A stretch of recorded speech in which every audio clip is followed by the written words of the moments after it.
Olá pessoal, sejam muito bem-vindos. Gente, para quem está aqui pela primeira vez, eu sou a Cristiane Sena, do canal 50 Mais com Cris. Eu sou educadora, tenho uma creche na minha casa, moro na cidade de Sydney, na Austrália, vai fazer 15 anos esse ano. Eu tenho que falar tudo isso porque o YouTube pede para eu falar, tá? Então, sejam muito bem-vindos, vocês estão aqui pela primeira vez. Hoje eu quero dar continuidade dessa expansão da consciência intencional, ou seja, das pessoas como vocês que querem melhorar, que querem passar a entender melhor a vida, né? E a ter menos resistência sobre as coisas, o que só nos traz benefícios. Então hoje eu vou falar sobre o segundo benefício, que na verdade é o segundo sinal onde você consegue perceber que a sua mente está expandindo. Tá certo? Se você tem interesse por esse assunto, me dê um like, façam aí os comentários de vocês, que vocês sabem que eu retorno. Me sigam no Instagram, se inscrevam no canal, minha gente, tá bom? Então, vamos lá.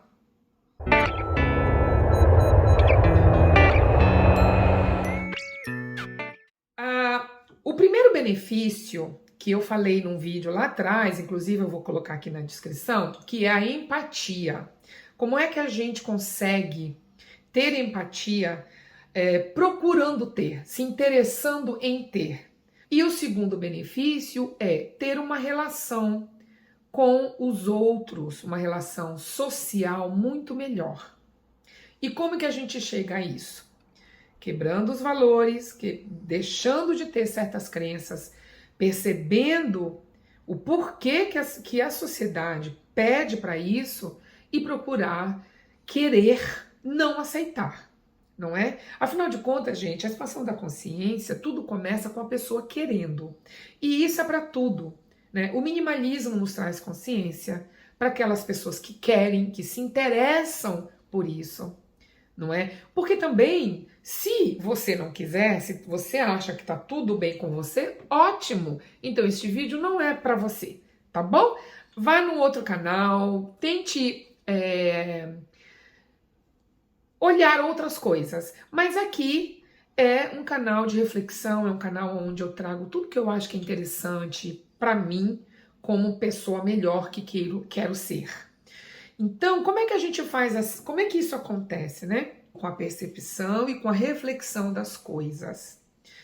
Eu vou tentar ilustrar um pouquinho, um exemplo dessas crenças. Na época da minha avó, da mãe da minha mãe, e eu vou falar sempre com relação a nós mulheres, tá? Que sempre fomos subestimadas, que sempre fomos deixadas de lado, que por muitos anos não tínhamos voz e que de repente a gente começa a conseguir certos direitos, não é? E então, como que era a vida da mãe da minha mãe? Era uma vida onde uma mulher de 50 anos, ela ficava numa cadeira de balanço fazendo tricô e crochê. Normalmente já tinha que estar casada, não é? Era uma mulher que não trabalhava, porque na época da minha avó, mulher era para trabalhar em casa, cuidar dos filhos, e o homem sim era o provedor. Já na época da minha mãe, lá anos 60, 50, 60, a mulher já podia trabalhar, e qual que era a questão?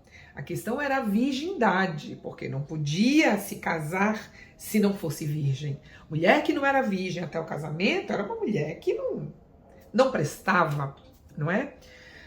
E passando da minha mãe para a minha geração, que foi a geração dos anos 80, qual que era o foco da questão? Era a menina adolescente não engravidar o mais cedo possível. Essa era a preocupação. Então se criava um mistério sobre o sexo, porque o sexo tinha que ser quando a mulher quisesse, do jeito que ela quisesse, e se ela quisesse, porque com relação à mulher, o sexo é meu corpo e minhas regras, o que até hoje eu acho que é assim mesmo, tá, gente? Até hoje eu acho que isso tá certo. Só que vejam a diferença das crenças e dos valores, né? Imaginem se a gente tivesse ficado ainda hoje, nos anos 2000, pensando na época da minha avó, que era de 2000, que era de 1920, há um século atrás. Né? Não tem condição. Pessoas têm que ir atrás. Algumas mentes têm que serem abertas para ir atrás e procurar direitos e procurar algo que seja diferente daquilo tudo que a gente está vivendo. Não é? Hoje em dia, por exemplo, eu acho que se eu tivesse uma filha adolescente, a minha preocupação com essa minha filha não era virgindade, sexo, nada disso. A minha preocupação era segurança física. Então, por exemplo, quando falam assim, as baladas de hoje as meninas as meninas beijam meninos e tá tudo certo. E às vezes beija todo mundo numa noite. Eu não vejo nada demais nisso, para ser sincera com vocês. Se a gente não tivesse sociopatas, psicopatas e pessoas perigosas, como nós já estamos identificando que temos. Então, hoje, por uma preocupação física, de segurança mesmo da minha filha, adolescente ou do filho, eu ficaria preocupada e eu tentaria esclarecer a cabeça, não é? Para evitar, né, nesses lugares, evitar se envolver com droga, evitar se envolver com outros tipos de comportamentos, né? Porque vocês acham que na nossa época, vocês aí de 50, na época dos meados da década de 80, a gente não tinha promiscuidade, a gente não tinha droga? Tinha em qualquer lugar, minha gente. Como tinha na época da minha avó, como tinha na época da minha mãe. A única diferença é que nós éramos conscientes. Os nossos pais nos faziam ser conscientes disso, né? Agora, se a gente fica com esse pensamento da mulher lá do século passado, de 1920 e 30, hoje em dia não cabe mais. Graças ao quê? Graças a uma abertura de consciência, a uma abertura de percepção, de enxergar que não é certo. Eu sou uma pessoa que eu sou super feminista, eu acho que as mulheres têm que ir atrás dos direitos delas, sim. Eu procuro ir atrás dos meus direitos. Acho super errado ainda hoje uma mulher no mesmo nível numa empresa ganhar menos do que o homem, né? Mas isso é margem para outras discussões. Vamos voltar aqui com a questão de crenças e valores. A questão da família. Hoje em dia eu já enxergo essa coisa de família muito diferente do que eu pensava na minha adolescência. Não é? Mas Cris, então você mudou, já não é mais a mesma coisa? Graças a Deus que a gente muda. Graças a Deus que nós temos a cada ano novas percepções, novos conceitos, novos valores. Não é? E eu vou terminar falando o seguinte, com isso, né, com essa abertura maior, a gente tem menos resistência com o diferente. Eu falo aqui no canal e vou sempre dizer, eu sou uma pessoa que eu sempre fui de me envolver com o diferente. O diferente sempre me atraiu. Me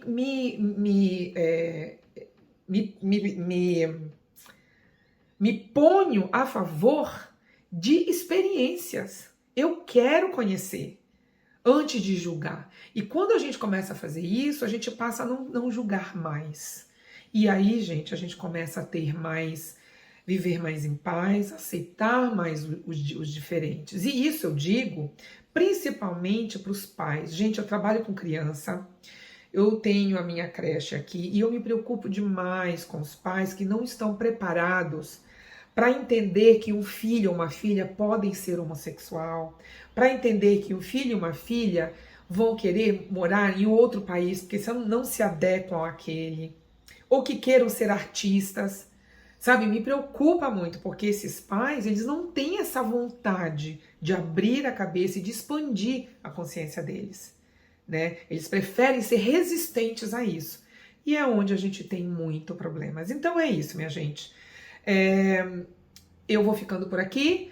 Claro, se vocês quiserem fazer qualquer comentário, se forem contra, acharem que algo que eu falei aqui não condiz com o que vocês pensam, podem escrever. Como eu disse, eu vou estar sempre aberto para o diferente, para diferentes conceitos e pensamentos, tá bom? Obrigada e até o próximo vídeo. Tchau, pessoal!